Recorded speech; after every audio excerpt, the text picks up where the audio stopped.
Jharkhand public service commission तथा इसके द्वारा ली जाने वाली एग्ज़ाम सिविल सर्विसेज की खामियां क्या हैं। पहली खामी यही है कि यह एग्ज़ाम सालाना कंडक्ट नहीं होता है, कई बार 5 साल के बाद यह कंडक्ट होता है। ऐसे में अभ्यर्थी दिशाहीन तथा हताशापूर्ण जीवन जीने को बाध्य हो जाते हैं। वहीं इस एग्ज़ाम का जो पैटर्न होता है वह ग्रेजुएट लेवल का ही पैटर्न होता है, अर्थात 8 क्वेश्चंस रहते हैं, उसमें से अभ्यर्थियों को 4 चुनकर उत्तर लिखने होते हैं। जबकि अन्य राज्यों की बात करें, साथ ही यूपीएससी की बात करें तो लगभग जो जीएस पेपर में क्वेश्चंस की संख्या होती है वह 20 होती है और 20 के उत्तर लिखना अनिवार्य होता है। इस प्रकार जब जेपीएससी के छात्र अन्य राज्यों में जाते हैं तो वे उस पेपर को पूरी तरीके से अटेम्प्ट करने के लायक नहीं होते हैं, क्योंकि उनका हैबिट ही यही है कि वे 4 क्वेश्चन ही लिख सकते हैं और 8 क्वेश्चन में भी चूज कर लिख पाते हैं। तो इस तरह से जब 20 क्वेश्चन अनिवार्यता लिखना होता है तो ऐसे में कई क्वेश्चंस वह छोड़ देता है और 20 क्वेश्चन लिखने की उसकी प्रैक्टिस भी नहीं होती, उसकी मेंटल कैपेबिलिटी भी नहीं हो पाती है। तो ऐसे में क्या यह माना जाना चाहिए कि जेपीएससी के कारण कई अभ्यर्थी ऐसे हैं जिनका जो पढ़ने का स्तर है वह निम्न बना हुआ है। वहीं अगला मुद्दा है ऑप्शनल पेपर का। यह ऑप्शनल पेपर जो है रीजनल लैंग्वेज से संबंधित होता है।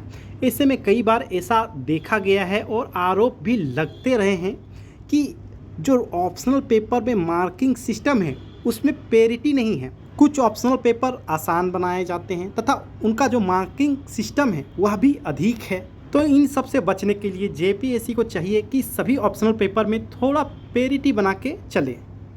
अब अगला मुद्दा है 8 क्वेश्चंस में से 4 क्वेश्चन लिखने का। कई बार आपने अभ्यर्थियों से सुना होगा कि देखो यार, जो क्वेश्चन टफ होते हैं ना उसे थोड़ा टच करो, और ऐसे में होगा क्या कि अधिकांश अभ्यर्थी उस क्वेश्चन को टच नहीं करेंगे। उसमें अगर एवरेज भी लिखे हो तो उसमें अच्छी मार्किंग आ जाएगी। अब इस तरह के धारणाओं को हटाने के लिए तथा सारे क्वेश्चंस के स्टैंडर्ड के उत्तर के हिसाब से मार्किंग होने के लिए यह अनिवार्य है कि सारे क्वेश्चंस को कंपलसरी कर दिया जाए लिखने के लिए। ऐसे में अभ्यर्थियों का सही तरीके से मूल्यांकन हो पाएगा कि यह अभ्यर्थी इस पद के योग्य है भी या नहीं। अगला मुद्दा है रट्टा मार का। आखिरकार जब एग्ज़ाम में 4 ही क्वेश्चंस लिखने हैं तो कुछ सिलेक्टिव पोर्शन से अगर वह एग्ज़ाम के लिए महत्वपूर्ण क्वेश्चन छाट ले और उसकी तैयारी करके जाए तो डेफिनेटली अधिकांश क्वेश्चंस उससे मिल भी जाते हैं और वह उसके लिए फ़ायदेमंद हो जाता है। तो कुल मिला के इस तरह का जो ग्रेजुएट का पैटर्न रखा गया है वह रट्टा मार पद्धति को बढ़ावा देता है और जेपीएससी को चाहिए कि इस तरह की चीज़ों को वह हटाए, एलिमिनेट करे। अगला मुद्दा है डायनेमिक पार्ट की, अर्थात यहाँ पर करेंट अफेयर का टच है ही नहीं। अब जो पुरातन सिलेबस बनाया गया है उसे चेंज करने की आवश्यकता है, क्योंकि आज जो है करंट अफेयर का काफ़ी महत्व है। एक अभ्यर्थी से यह अपेक्षा तो की जानी चाहिए कि वह आस पड़ोस में घटित हो रहे घटनाओं के बारे में जानकारी रखे और वह घटना अद्यतन हो।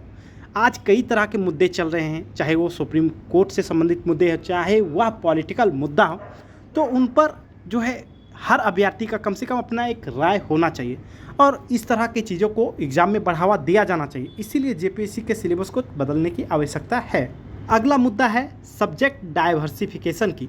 अभी भी इसमें 6 पेपर लिए जाते हैं, लेकिन कई ऐसे क्षेत्र हैं जिनसे क्वेश्चन आना चाहिए था और सिलेबस में वह होना चाहिए था, लेकिन अभी तक इस सिलेबस में मेंशन नहीं किया गया है।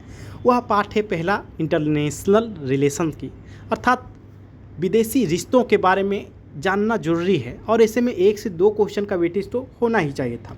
और दूसरा पार्ट है एस्से की। अभी आप कई सारे कमीशंस को देख रहे होंगे कि एस्से पेपर को उसमें इंट्रोड्यूस करवाया जा रहा है और इससे जो है अभ्यर्थी के सामूहिक दृष्टिकोण को समझने में एग्जामिनर को काफ़ी मदद मिलता है उस एस्से पेपर के माध्यम से। तो इसीलिए यह आवश्यक है कि एक एस्से पेपर अनिवार्यता जेपीएससी में इंट्रोड्यूस करवाया जाए। अगला मुद्दा है क्वेश्चंस के फ्रेशनेस की।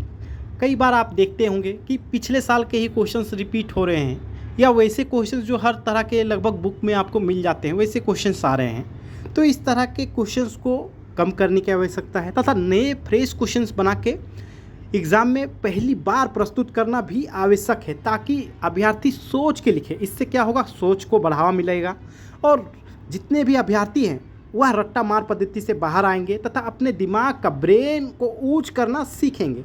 और यह जो है जेपीएससी अभ्यर्थियों को मजबूर कर सकती है सोचने के लिए, लेकिन अभी तक इस तरह का कोई स्टेप नहीं उठाया गया है। अगला मुद्दा है इंटरव्यू की। इंटरव्यू में कई अभ्यर्थियों ने यह कहा है कि बहुत ही छोटे समय के लिए 3 से 5 मिनट के लिए ही इंटरव्यू लिया जाता है। अब 3 से 5 मिनट में क्या वह चेक कर लेते हैं, यह तो वही जानते हैं, और साथ ही ऑब्जेक्टिव क्वेश्चंस के आंसर के माध्यम से।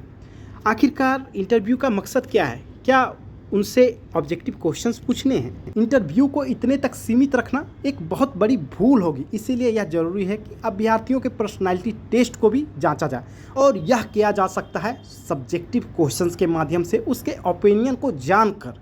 इसलिए इंटरव्यू के समय को बढ़ाया जाना चाहिए और उसके पूरे व्यक्तित्व को परीक्षण करने की आवश्यकता है।